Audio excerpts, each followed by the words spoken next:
What's going on, everyone? It's Andrew with Rogue Overland. Today we're going to do a walk around and build out video of my 2012 Nissan Xterra Pro-4X.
As far as the rear suspension on my truck is concerned, I'm running an Elkin 3.5-inch custom leaf pack that I have set up at plus 650, which is 650 pounds over the stock weight, just for all the extra gear that we're carrying on the trail.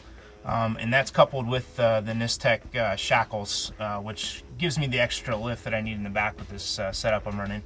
The shock absorber is a Bilstein 5125. Really happy with these shocks. Just put them through the ringer and they just hold up to everything we throw at them. In addition to that, I'm running a Nistek U-bolt flip kit, Nistek rear shock protectors, and also an ARB diff cover. Same thing about to say about this, it's a total workhorse.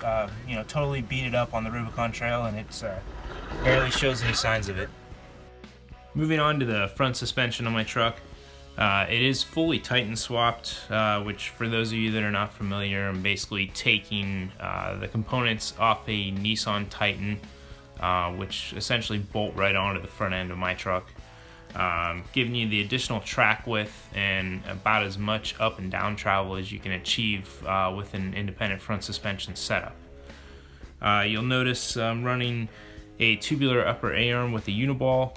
That's paired with a Sway Away Race Runner remote reservoir shock that's been revalved and then matched with a 650-pound iBox spring.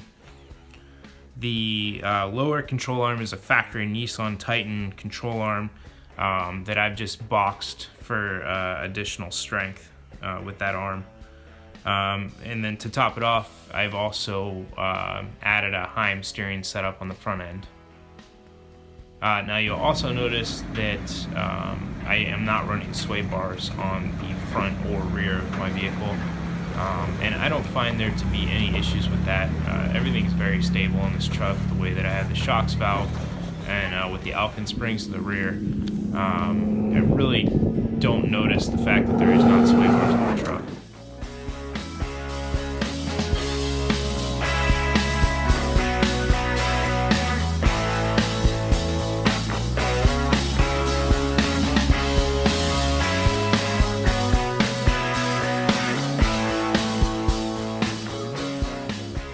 As far as wheel and tires go, I'm running a 16x8 level 8 Bully Pro wheel, and my tire is a Pro Comp Extreme MT2.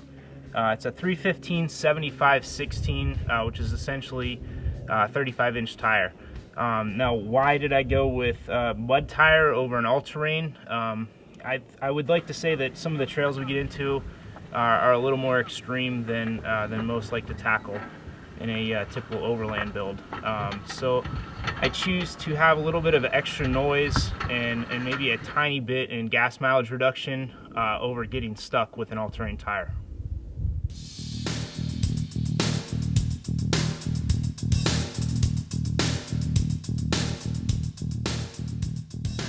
I'm going to take you through the armor on my truck, which is exclusively Hefty Fabworks.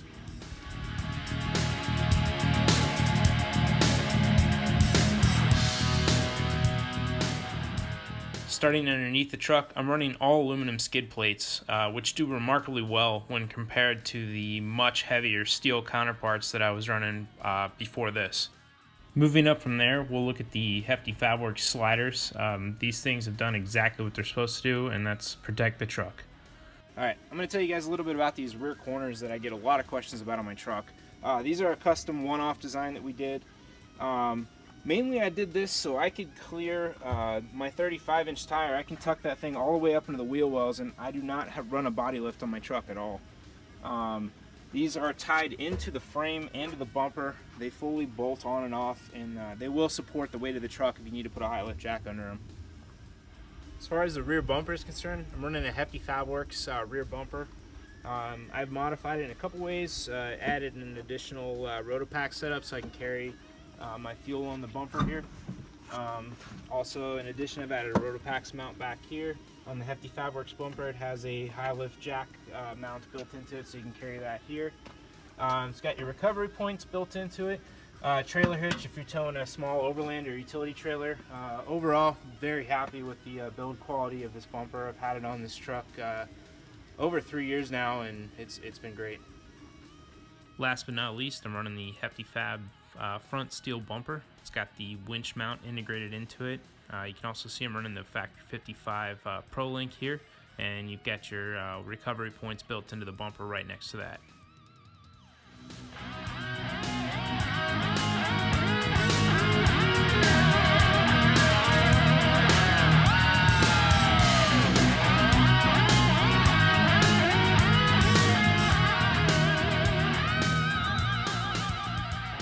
I'm going to take you through the interior build out of the rear of the truck that I've done. Alright. As far as efficient rear storage options go for the Xterra, there's not a whole lot out there commercially available, as fellow Xterra owners already know. So I've designed and built my own shelf system here in the back that I find to be useful, efficient, easy to have access to, and it just works for my setup on my truck. Starting from the bottom, I've got a custom drawer system that I put, just a slide system that I put in with heavy-duty drawer slides that'll hold the front runner Wolfpack boxes, just because that's what I use on my setup. I've also got the onboard air plumbed to come out right here, so when we're airing up on the trail, it's real convenient. I've got the hose stored right back in the corner here. As far as the fridge goes, this is wired in, and I'm running an A or B fridge slide so I can have easy access to my fridge as well. In addition to the rear storage I have back here, I've got the Heps Designs rear Mole panels, which fit into the windows in the back here and are real helpful for attaching Mole-based gear to. Those are available from Nistec Lifts. Also running a Wrangler netting system here in the roof area, which is real helpful for bulky items like coats and bedding. On my setup, I also run a dual battery system using an Odyssey motorcycle battery in the back.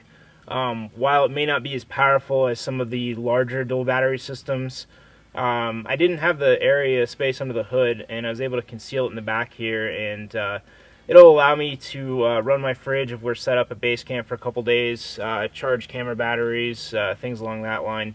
And I found that setup that I made back here to be real convenient. And I'm using a National Luna dual battery setup on there under the hood to run that to the back. I've also installed just some very inexpensive LED lighting strips. These are available on Amazon super cheap. Wiring them into the rear dome light. They draw a super low amount of current, and basically they work with the rear dome light. So every time you open the hatch, you've got a nice bright lighting back here while you're out on the trail in the dark. As far as comms go, running solely on ham. I run a BTEC 50-watt radio, super happy with it. You can see I've got my air locker switches here, rock lights, awesome Lux rock lights available from Off-Road Gorilla that we run on our rigs, and then got some LED light bars switches here. What Overland build wouldn't be complete without an entire headliner full of morale patches?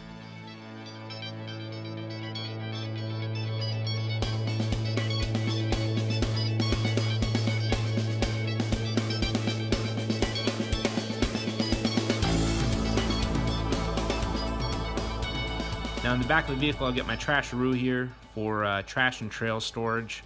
The Gobi ladder is not getting used as much as it used to with this current tent setup. The rack is a Gobi Stealth Series rack.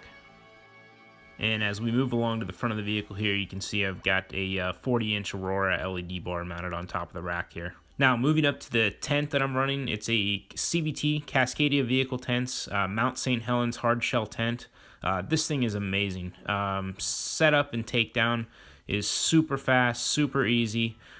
You've got enough room in there to keep your bedding and even a small amount of gear. Super comfortable mattress, USB power ports built in, lighting, and overall, out of all the past rooftop tents that I've run, this is my favorite by far.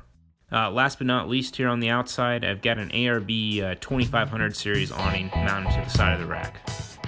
Now, everything put together looks a little something like this on the beaches of Baja. Moving on to the last part of my build, I'm pretty basic under the hood. I've got a standalone compressor here for the ARB air lockers, the solenoids for the battery system, and then the Volant airbox I've modified to be 100% sealed, and then coupled with an adapter from Off-Road Gorilla that leads into the snorkel system. So I'm 100% able to submerge this airbox, although hoping to never have to do that.